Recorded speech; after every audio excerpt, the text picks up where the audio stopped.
네, 오늘 말씀을 우리가 함께 봤는데 제가 이제 오늘 마지막 여기 설교단에 서는 건데 올해도 마지막 주일이기도 하고요. 그래서 어떤 말씀이 참 여러분에게 드리고 싶은 말씀인가 고민하다가 아무래도 예수님께서 마지막 순간에 하나님께 드리신 기도가 저도 여러분에게 같이 드리고 싶은 기도이며 말씀이에요. 그래서 이 말씀을 찾아보게 되었습니다. 그러니까 십자가 처형을 앞두고서 하나님께 드리신 기도거든요. 우리가 이 기도를 통해서 무엇을 배워야 되는지, 그리고 이 기도를 통해서 우리가 어떻게 살아가야 되는지 그걸 배우고자 합니다. 지난 시간 그 용서에 대한 말씀과 이어져서 연재된 말씀인데요. 용서의 의미를 좀 더 확장시켜 보고자 하는 차원에서 오늘 이 말씀 전합니다. 용서가 여러분 쉽다고 했습니까? 쉽지 않다고 했습니까? 용서가 쉽지 않더라고요. 제가 경험해 보니까 쉽지 않더라고요. 그런데 용서가 쉽지 않은데 예수님께서 하신 말씀은 어때요? 용서하지 마라, 이거예요. 용서하라입니까? 무르나 마나, 그죠? 용서하라죠. 용서하라. 근데 우리는 용서가 안 되는데 주님께서는 용서하라고 말씀하세요. 7번씩 70번이라도 용서하라고 말씀하시니까 무조건 용서하라는 말씀이에요. 자, 그렇다면은 우리는 안 되는데 주님은 하라고 하시니까 참 어떻게 해야 됩니까? 내 힘으로는 안 된다라는 것이죠. 그래서 첫 번째로 어떻게 되냐? 우리가 예수님의 힘을 빌려야 됩니다. 그 마음을 내 안에 이렇게 품어야 돼요. 장착해야 돼요. 그러니까 나는 용서가 안 돼요. 근데 예수님 마음이 여기 안에 있으니까 어떨까요? 용서가 되는 겁니다. 우리가 용서를 해야 되는데도 불구하고 용서가 안 된다라고 하는 것은 이 안에 예수님의 마음이 충만하지 않기 때문에 그래요. 충만하지 않기 때문에. 충만하기만 하다면 그럼 우리는 용서할 수 있는 것입니다. 그래서 우리가 기도할 것은 뭡니까? 이 안에 주님 마음이 충만하기를 간구해야 돼요. 주님, 내 마음이 충만하게 임하시옵소서.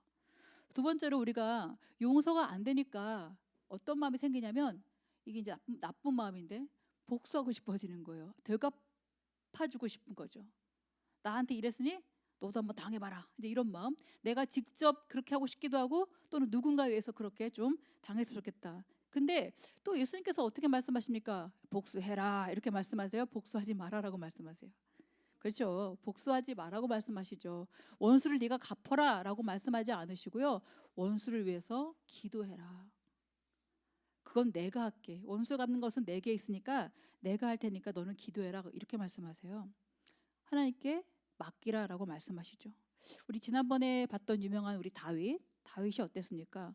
망명길에 오르고 있어요. 아들한테 배신당하고 망명길에 오르고 있는데 그 다윗의 천적인 사울 집안의 베냐민 지파의 그 친족인 시므이가 막 돌 던지면서 막 욕하면서 이 저주받을 자식아 막 이러면서 막 계속적으로 그렇게 하는데 이 다윗이 기분이 얼마나 상하기도 하겠으며 또 진짜 당장 가서 저렇게 진짜 저자를 처단하고 싶기도 하지 않겠습니까? 그런데 그렇게 하려고 했던 그 자기 다윗의 용사에게도 그렇게 하지 말라고 말하고 어떻게 말합니까?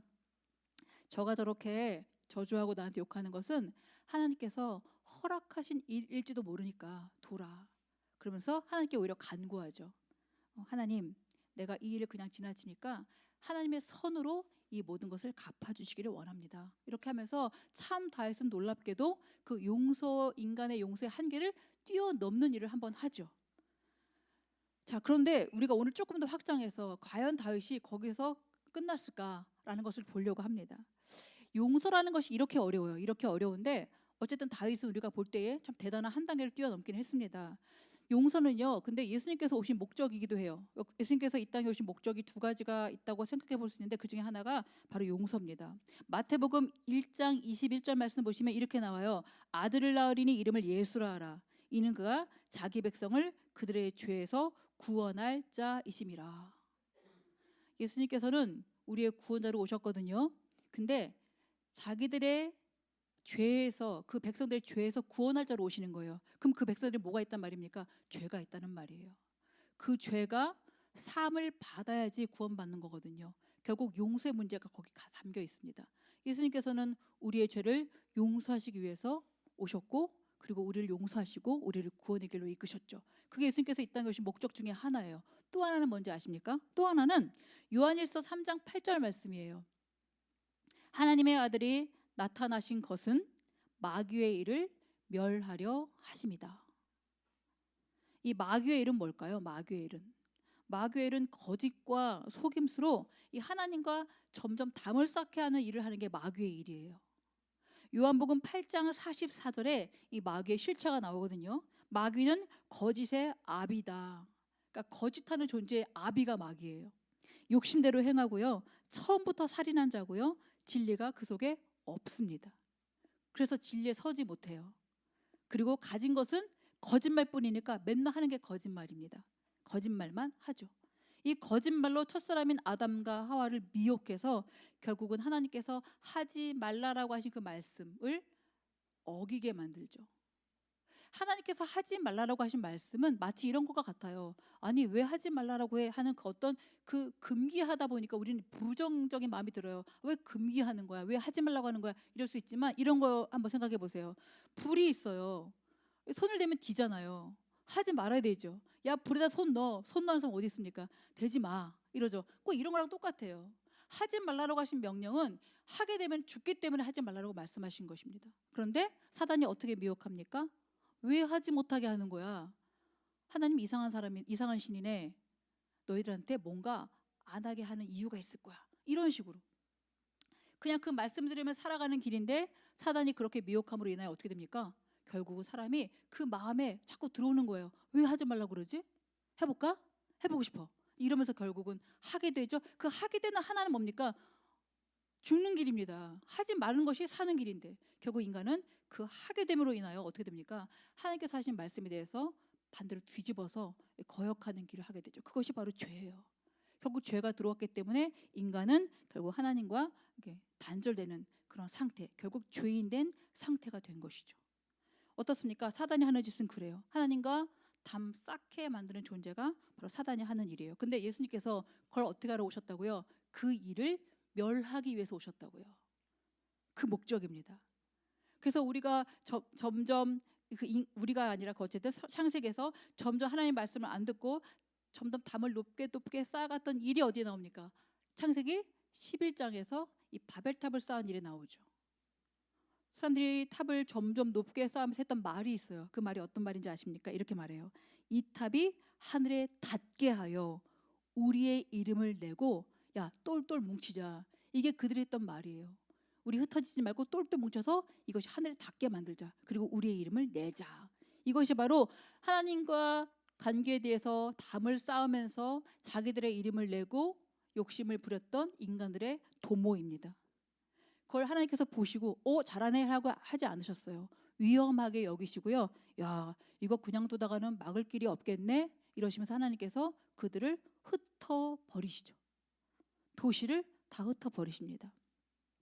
그렇게 창세기 11장에서 이 하나님께 도전하는 교만한 인간상을 보여주시고는요. 그 다음에 그의 대안으로 창세기 12장에 누가 등장합니까? 믿음의 조상? 믿음의 조상? 암이 아니라 아브라함이 등장하죠. 그 아브라함의 아빠가 데라인데 데라의 직업이 뭐냐면 우상을 만드는 일이에요. 한마디로 지금으로 보자면 이렇게 우상을 만드는 직업이 하는 집에서 이제 기독교 신자가 나오는 이런 꼴인 거죠. 하나님과 담 쌓고 살아가는 세상에서 그 하나님은 그 담을 무너뜨리시고 누구를 부르시는 겁니까? 하나님과 화평을 구하는 자들을 자꾸 불러들이시는 거예요. 그것이 바로 믿음의 사람 아브라함부터 시작되었죠. 지금도 보시면 어떻습니까? 사람들은 도시를 건설해서 기라성 같은 높은 빌딩을 자꾸 만들죠. 그러면서 뭘 합니까? 결국 하나님과 담 쌓는 일을 도모해 가는 것이 지금 세상이 하는 일이에요. 근데 하나님은 계속해서 사람들을 불러서 이 담을 허무신 일을 하시는 거죠. 하나님의 사람들을 불러가지고 이 담을 무너뜨리시는 일을 하는 겁니다. 그런데 이 일이 반복되는 것을 아셨어요. 사람들은 자꾸 담을 쌓고 하나님은 자꾸만 그 담을 무너뜨리시고 싶어 하시고 또 인간은 담을 쌓고 하나님 무너뜨리고 싶어 하셔서 사람들을 부르시고 이걸 아시고 하나님께서는 안 되겠다 싶어서 이 담을 완전히 허물어 주실 분을 찾으시는 거죠. 그 누구십니까? 바로 예수 그리스도시죠. 에베소서 2장 14절 말씀에 이렇습니다. 그는 우리의 화평이신지라 둘로 하나를 만드사 원수된 것 곧 중간에 막힌 담을 자기 육체로 허시고 예수님은 하나님과 사람 사이에 생긴 그 담을 어떻게 하셨습니까? 자기 육체로 자기를 죽음에 내어 드리심으로 말미암아 그 담을 허셨어요.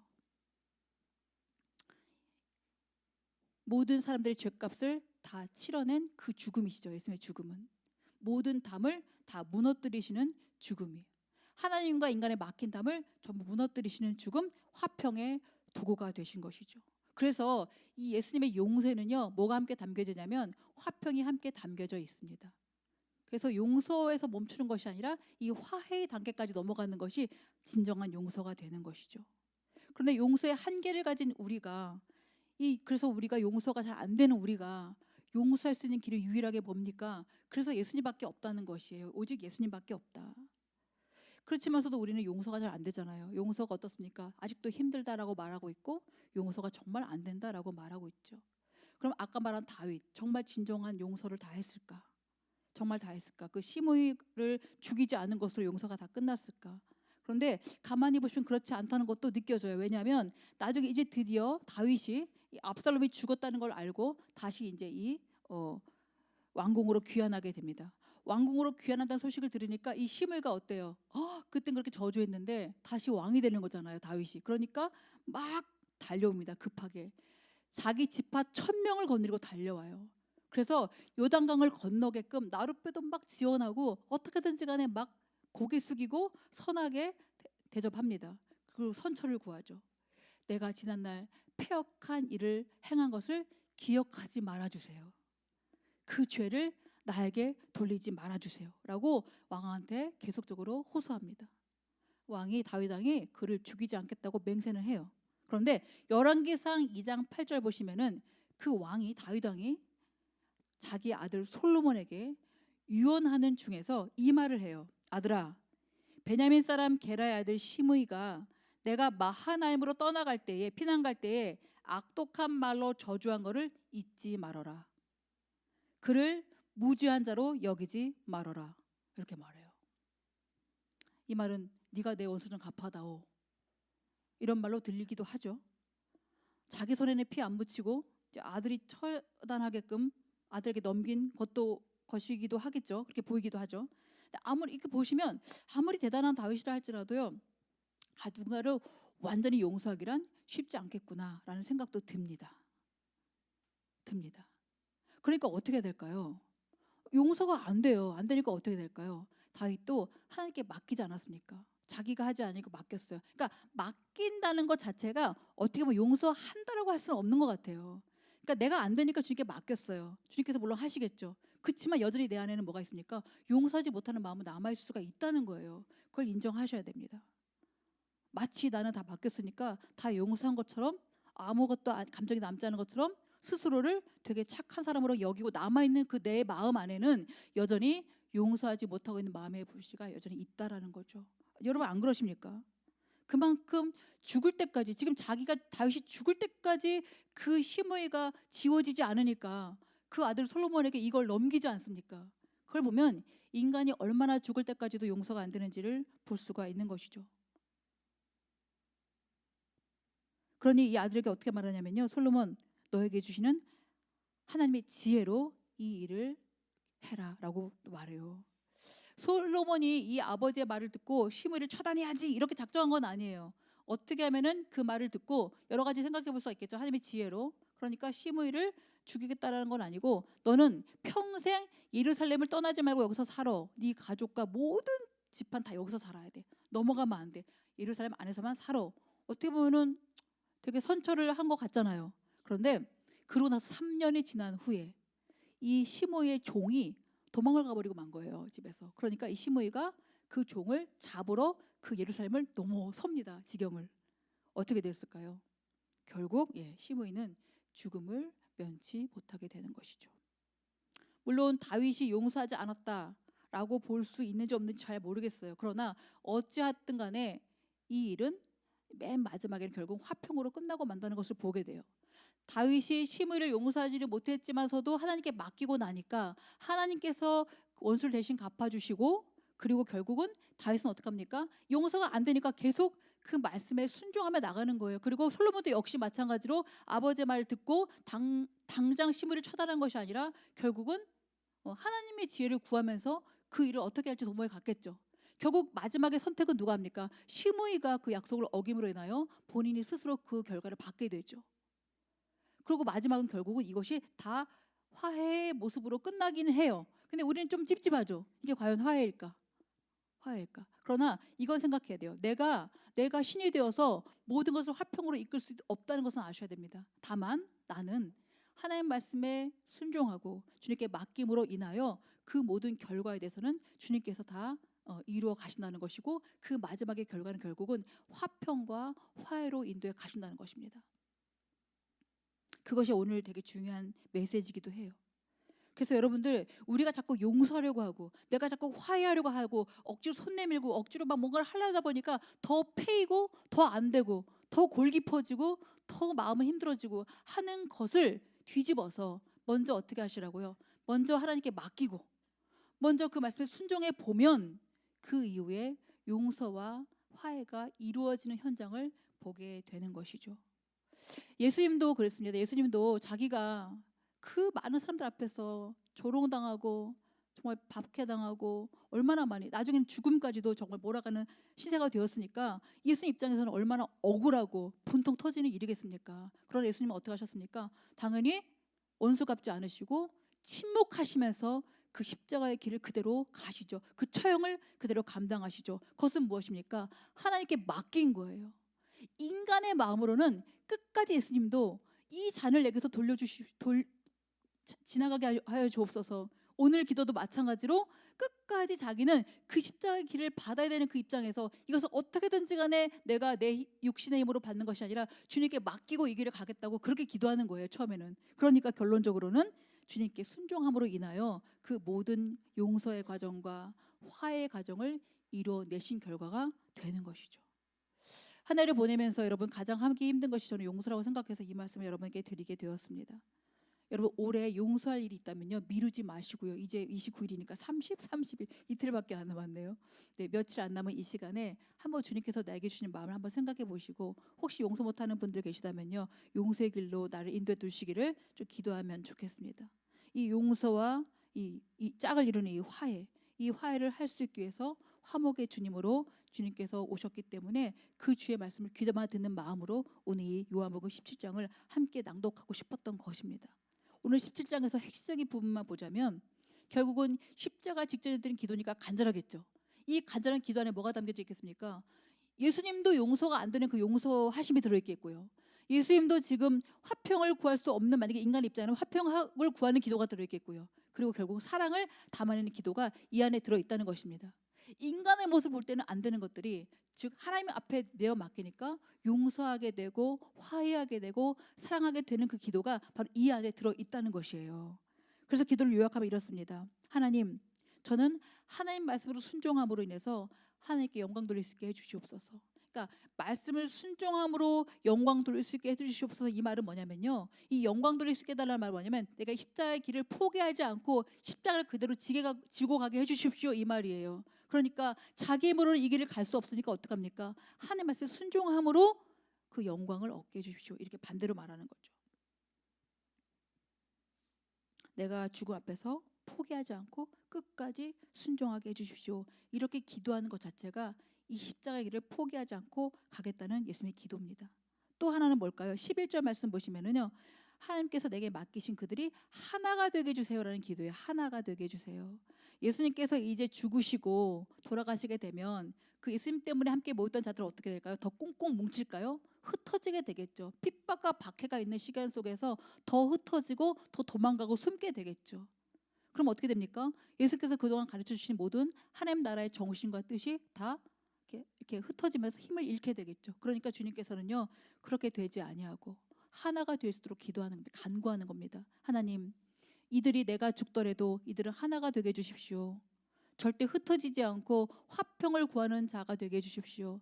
내가 화평의 도구가 되어 이들이 하나가 되기를 원하는 마음으로 하나님과 막힌 담을 헐어내는 작업을 했는데, 내가 죽음으로 인하여 이들이 다시 담을 쌓고 서로 불화하고 분리되는 일을 하지 않도록 해주십시오라고 간절하게 기도하는 거예요. 그 기도를 주님께서 들으시는 겁니다. 그래서 하나님과 내가 하나 되어서 이 십자가의 일을 성취한 것처럼 이들도 하나가 되어서 주의 일을 이루는 자들 되게 해주십시오라고 기도하는 겁니다. 또 하나의 간구는 뭘까? 15절에 있어요. 이들이 악에 빠지지 않게 주님 보존해 주십시오. 세상은 악하지 않습니까? 아까 말했죠.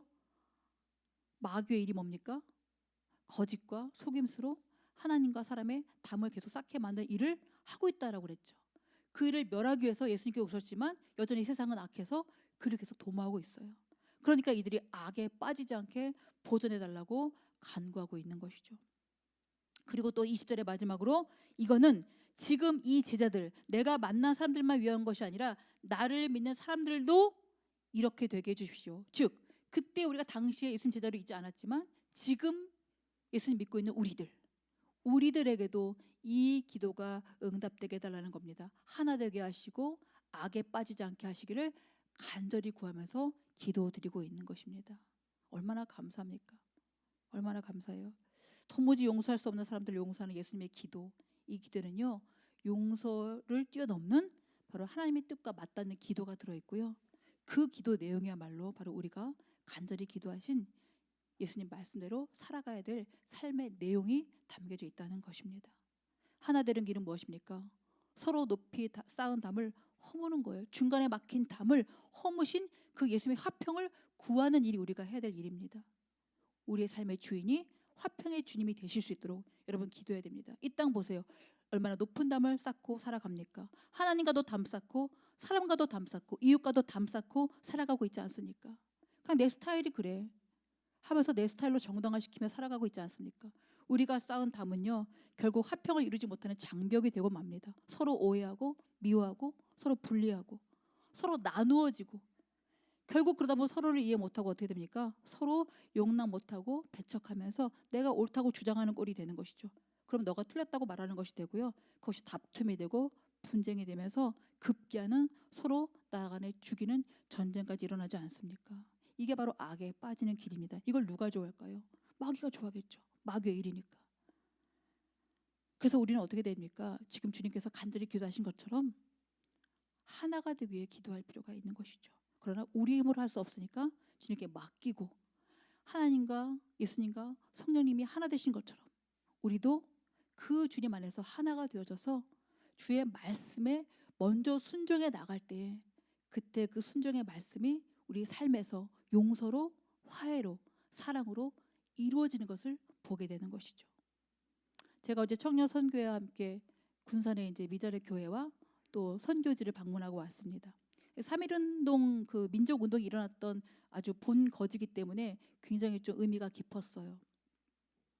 독립을 외쳤던 선교사님들과 또 우리 국민들 그 순교 현장을 보게 되었고 그 현장을 보게 되면서 저는 이런 질문을 했습니다. 저한테 스스로. 왜 이들은 목숨도 아끼지 않았을까? 목숨도. 사실 목숨이라는 것은 그 순간이잖아요. 내가 지금 이걸 잘 모면하고 사는 게 더 좋을 것이야. 아니면 내가 이것도 다 필요 없어. 난 그냥 죽음을 선택하겠어. 이런 기로에 서는 거 아니겠습니까? 그런데 이것이 쉬울까요? 쉽지 않을 것 같아요. 제가 만약에 그 당시 때 살았던 1919년도에 살았던 사람이라면 저는 과연 어떤 선택을 했을까 고민이 되긴 하더라고요. 근데 단지 순교할 수 있냐 없냐 이 문제가 아니라 나는 주의 말씀에 순종할 수 있을까 순종할 수 없을까 고민이 되더라고요. 그 민족 운동을 일으킨 굉장히 중요한 인물 중에 박연세라는 목사님이 계시는데 그 목사님은 우리가 잘 알고 있는 주기철 목사님과 거의 버금가는 목사님이라고 해요. 당시에 거기서. 근데 그 분이 그 일제 그 순사 앞에서 이런 질문을 받을 때 그 신사참배 앞에서 신사참배를 거부하는 사람들을 옥에 가뒀으니까 그 앞에서 이런 질문을 하는 거예요. 당신은 천황폐하가 높습니까? 예수님이 높습니까? 이걸 질문을 딱 하는 겁니다. 천황폐하가 높다고 해야 살고 천황폐하가 높지 않다고 그러면 죽는 그런 순간이겠죠. 당연히. 그 사람의 그 순간의 선택의 그 질문에 대해서 과연 어땠을까? 그냥 갈등 없이 그냥 나는 예수님이 높아요 라고 말했을까? 고민 많이 했다라고 거기 소개하시는 목사님이 얘기해 주는데 그에게는 정말 이 마음속에 바로 주님의 그 음성과 그 말씀이 들렸다라고 해요. 그래서 결국은 그 말씀이 들린 게 뭐냐면 주의 말씀을 들을 때에는 주님께 순종하는 마음이 생겨나는 것이죠. 내가 단지 이 목숨을 구하기 위해서 이 순간을 모면하는 것이 아니라 이 목숨도 어떻게 할 수 없는, 그러니까 내 안에는 생명을 죽일 수 없는 바로 예수님의 그 생명이 자기 안에 숨쉬고 있기 때문에 그 질문을 했을 때 순간에는 갈등하고 고민하고 여기는 교인들이 보이고 여기는 가족들이 보이니까 내가 순간 선택을 못할 수도 있지만 그러나 주님께서 주신 그 마음은 결국 어떻게 말합니까? 선택하게 만드는 것이죠. 예수님을요. 그래서 이렇게 말했다고 해요. 육체적으로는 천황을 존경하지만 영적으로는 예수 그리스도를 제일 존경합니다. 언젠가는 천황도 예수님의 심판을 받게 될 것입니다. 결국은 그런 담대한 말을 하고 나서 물론 투옥되고 결국 순교를 당하게 되지만 어쨌든 이 말을 할 수 있다는 자체가 저는 바로 말씀에 순종했기 때문에 일어난 결과라고 봅니다. 지금 우리가 살아가는 세상에서는 그렇게 어떤 우리의 목숨이 왔다 갔다 할 만큼 신앙의 어떤 것들을 묻지 않는 시대가 되긴 했지만 여러분 어떻습니까? 내가 이제 세상을 살아가면서 진짜 영적 전쟁도 있고 내 삶에 여러 가지 많은 질문과 의문들이 생길 것이고 또 아까 말한 것처럼 주님의 말씀하신과 내가 하는 감정이 다를 때가 있고 뭐 용서, 화해 이런 것이 안 될 때가 있고 그럴 때마다 여러분 어떻게 하면 여러분들이 그걸 할 수가 있겠습니까? 계속 한번 물어보시면요. 근데 그것이 똑같이 반복되는 삶을 살아가는 것을 스스로 바라본다면 나는 과연 믿는 사람 맞는가라는 의문도 할 거예요. 질문도 할 거예요. 신앙의 발전이 없는 모습, 영적 성장이 없는 모습을 스스로 보면서도 또 자괴감 들기도 하고 나는 왜 이렇게 믿는데도 나는 이렇게 발전이 없고 나 왜 똑같은 모습 살아가고 있을까? 영적인 문제를 거론하기 전에 내 삶은 왜 이렇게 자꾸만 뭐 무너지고 내 삶에 이렇게 힘이 없고 앞날은 잘 보이지 않고 난 왜 그럴까라고 하는 질문이 있는 사람이 있다면 여러분 오늘 말씀 중에서 특별히 이걸 기억해 보시기 바래요. 그런 것들을 내가 해결하려고 하는 것들에 막 애쓰는 것보다 가장 먼저 내가 하나님께 맡기고 그 말씀에 한번 순종하는 것을 먼저 해보자. 그럴 때 거기에서 나오는 많은 내가 못한다고 했던 것들이 하게 되어지는 일이 일어난다는 것이죠.